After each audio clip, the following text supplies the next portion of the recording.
आज की कहानी है खरीदी हुई दुल्हन। 35 साल के रजत का दिल अपने कमरे में जाते समय 25 साल के युवा सा धड़क रहा था। आने वाले क्षणों की कल्पना ही उसकी सांसों को बेकाबू किए दे रही थी, शरीर में झुरझुरी सी पैदा कर रही थी। आज उसकी सुहाग रात है। इस रात को उसने सपनों में इतनी बार जिया है कि इसे हकीकत में बदलने को लेकर उसे विश्वास ही नहीं हो रहा। बेशक वो निशा को पैसे देकर ब्याह कर लाया है, तो क्या हुआ, है तो उसकी पत्नी ही। और फिर दुनिया में ऐसी कौन सी शादी होती जिसमें पैसे नहीं लगते। किसी में कम तो किसी में थोड़े ज्यादा पैसे लगते हैं। 5 साल पहले जब उसकी सबसे छोटी बहन रचना की शादी हुई थी, तब बाबूजी ने उसके ससुराल वालों को दहेज में क्या कुछ नहीं दिया था। नकदी, गहने, गाड़ी, सभी कुछ तो दिया था। तो क्या इसे किसी ने रचना के लिए दूल्हा खरीदना कहा था? नहीं ना। फिर वो क्यों निशा को लेकर इतना सोच रहा था? कहने दो जिसे जो कहना है। मुझे तो आज रात सिर्फ अपने सपनों को हकीकत में बदलते देखना है। मन में फूटते लड्डुओं का स्वाद लेते हुए अनिल ने सुहाग रात के लिए सजाए हुए अपने कमरे में प्रवेश किया। अब तक उसने जो फिल्मों और टीवी सीरियल्स में देखा था, उसके ठीक विपरीत निशा बड़े आराम से सुहाग सेज पर बैठी थी। उसके शरीर पर शादी के जोड़े की जगह पारदर्शी नाइटी देखकर अनिल को अटपटा सा लगा, क्योंकि उसका तो यही सोच सोचकर ही गला सूखे जा रहा था कि वो घूंघट उठाकर निशा से बातों की शुरुआत कैसे करेगा। मगर यहाँ का माहौल देखकर तो लग रहा है जैसे कि निशा तो उससे भी ज्यादा बात करने के लिए उतावली हो रही है। रजत संकुचाया सा बैठ के एक कोने में बैठ गया। निशा थोड़ी देर तो रजत की पहल का इंतजार करती रही, फिर उसे झिझकते देखकर खुद ही उसके पास खिसक आई और उसके कंधे पर अपना सिर टिका दिया। उसके बाद तो रजत को कुछ भी होश नहीं रहा। प्रकृति ने जैसे उसे सब कुछ एक ही लम्हे में सिखा दिया। एक ही रात में रजत तो जैसे जोरू का गुलाम ही हो गया था। आज निशा ने उसे वो तोहफा दिया था जिसके सामने सारी बादशाहत फीकी थी। सुबह रजत ने बेफिक्री से सोती हुई निशा को नजर भरकर देखा, मगर फिर भी रात जो खास बात हुई थी उसे याद करके रजत मन ही मन मुस्का दिया और सोती हुई पत्नी को प्यार से चूमता हुआ कमरे से बाहर निकल गया। निशा जैसी भी थी, रजत से तो 21 ही थी। रजत का गहरा सांवला रंग, मोटा शरीर, कम पढ़ाई लिखाई, सभी कुछ उसकी शादी में रुकावट पैदा कर रहे थे। बहुत कोशिशों के बाद भी जब जान पहचान और अपनी बिरादरी में रजत के रिश्ते की बात नहीं जमी, तो उसकी बढ़ती उम्र को देखते हुए उसकी बुआ ने उसकी मां को सलाह दी कि अगर अपने समाज में बात नहीं बन रही तो किसी गरीब घर की गैर बिरादरी लड़की के बारे में सोचने में कोई बुराई नहीं है। और तो और आजकल तो लोग पैसे देकर भी दुल्हन ला रहे हैं। बुआ की बात से सहमत होते हुए रजत की मां ने एक बार उसकी कुंडली मंदिर वाले पंडित जी को दिखाने की सोची। पंडित जी ने कुंडली में देखकर मुस्कुराते हुए कहा, बहन जी, शादी का योग तो हर किसी की कुंडली में होता ही है। किसी किसी की शादी जल्दी तो किसी की थोड़ी देर से, मगर समझदार लोग आजकल कुंडली में फेर नहीं पड़ते।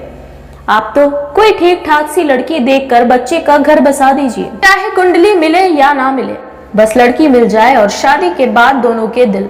रजत की माँ को बात समझ में आ गई और उन्होंने अपने मिलने वालों व रिश्तेदारों के बीच में ये बात फैला दी कि उन्हें रजत के लिए किसी भी जात बिरादरी की लड़की चलेगी, बस लड़की संस्कारी और दिखने में थोड़ी ठीक ठाक हो।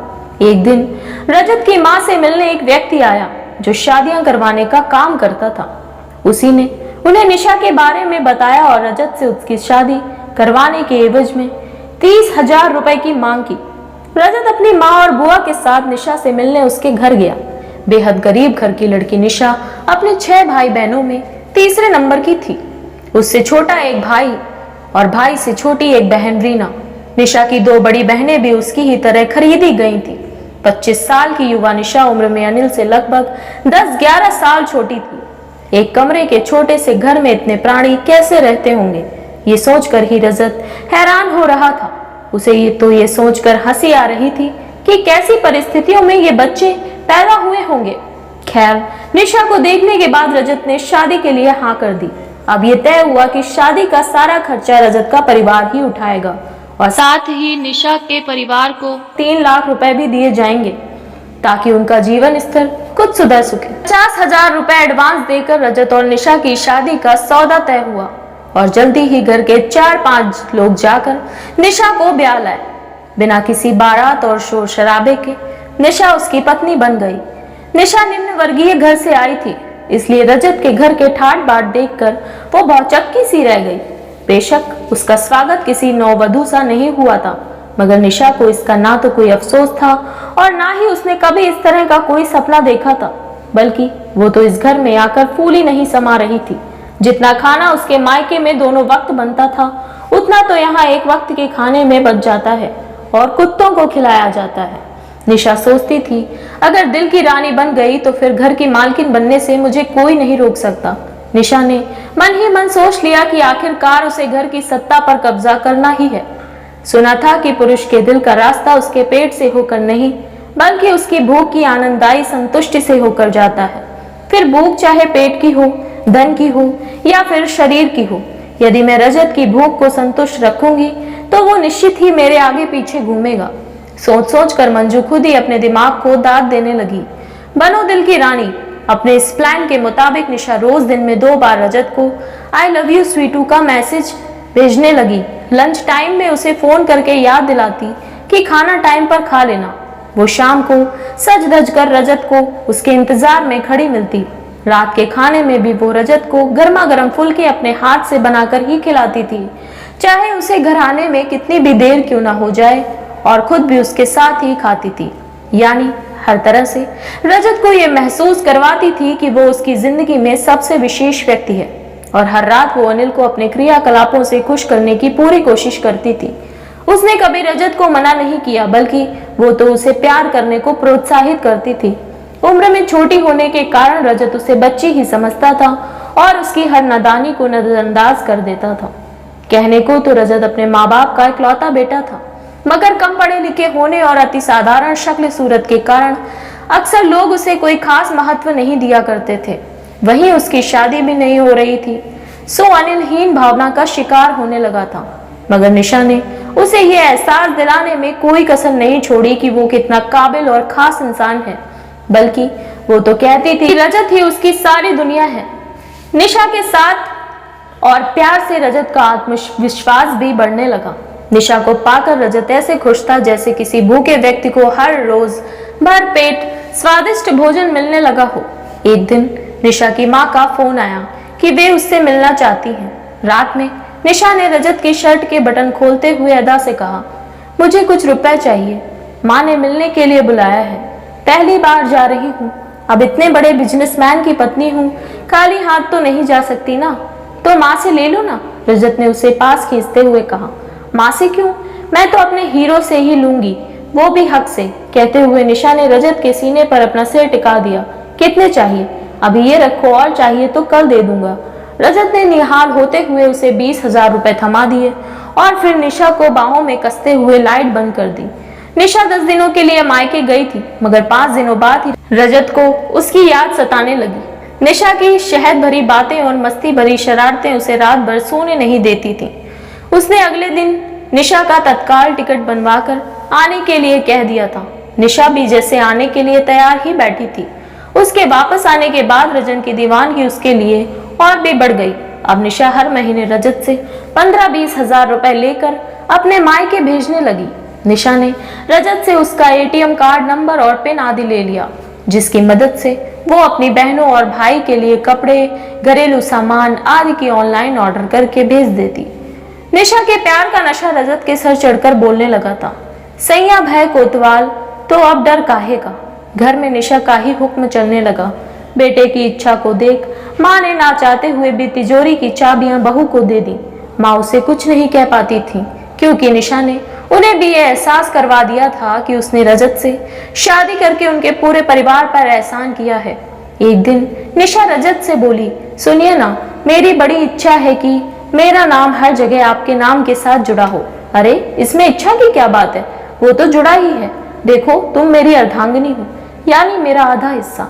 इस नाते मेरी हर चल अचल संपत्ति पर तुम्हारा आधा हक हुआ ना। रजत ने प्यार से निशा को समझाया, वो तो ठीक है, मगर ये सब अगर कानूनी रूप से भी हो जाता तो कितना अच्छा होता। मेरी जान, मेरे तन मन और धन सबकी मालकिन हो तुम। रजत ने उसे बाहों में भरते हुए कहा और फिर एक दिन वकील और सीए को बुलाकर अपने घर, दुकान, बैंक अकाउंट व अन्य चल अचल प्रॉपर्टी में निशा को कानूनन अपना उत्तराधिकारी बना दिया। इधर एक बच्चे की मां बनकर जहां निशा ने रजत के खानदान को वारिस देकर सदा के लिए उसे अपना कर्जदार बना लिया, वहीं मां बनने के बाद निशा के रूप और यौवन में आए निखार ने रजत ने की रातों की नींद उड़ा दी। अनिल को अब अपनी ढलती उम्र का एहसास होने लगा था। वो ये महसूस करने लगा था कि अब उसमें पहले वाली ऊर्जा नहीं रही।